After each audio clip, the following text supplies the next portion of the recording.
Praise be Jesus Christ, now and forever. My dear family, it is good that we are here. These are words that St. Peter says in the gospel today about being on the mountain where Jesus is transfigured before them. Well, something even more amazing and miraculous happens on this mountain today at Holy Mass, when Jesus is transformed into our food, into our drink, into our love and mercy to continue that journey to heaven, the ultimate mountain.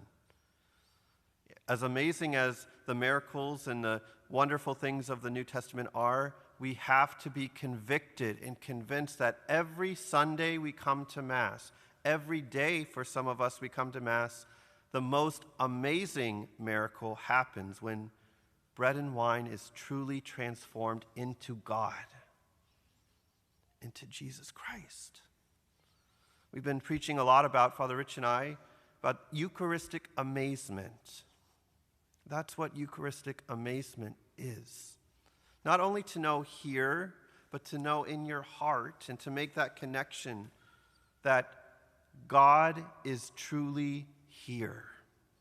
And we can confidently say, Lord, it is good that we are here.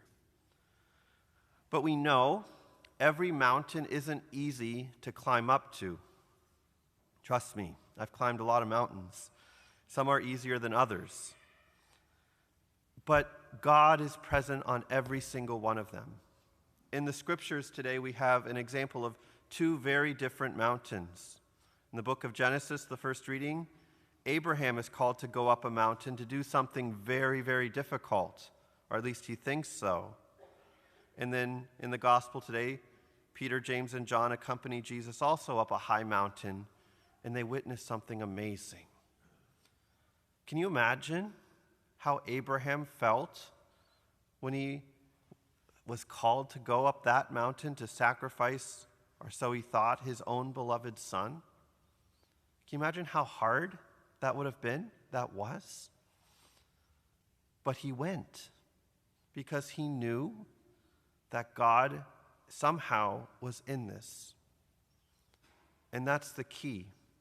No matter what mountain we're called to climb, the mountains of trial, the mountains of difficulty, the mountains of sacrifice, or the mountains of joy and consolation and happiness and prosperity, God is present on both of those mountains.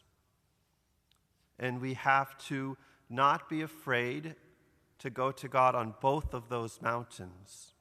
Yes, it's easy to be on the mountain of the Transfiguration, but even there it says they hardly knew what to say because they were so terrified. They were so overwhelmed.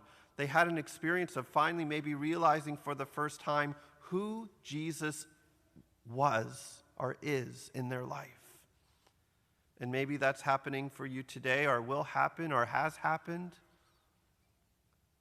But that's what happens. We realize at some moment in our life, or hopefully over and over and over again, that He is God and I am not. He is God and I am not.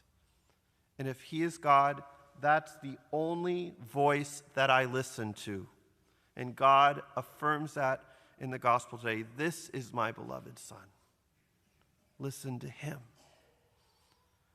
And so whatever mountains we're climbing right now, whether they be easy or hard or maybe both, let's be courageous to climb both the mountains of suffering and trial and the mountains of joy and consolation. Because on both, God is there. And He says to us, listen to my beloved Son. Amen.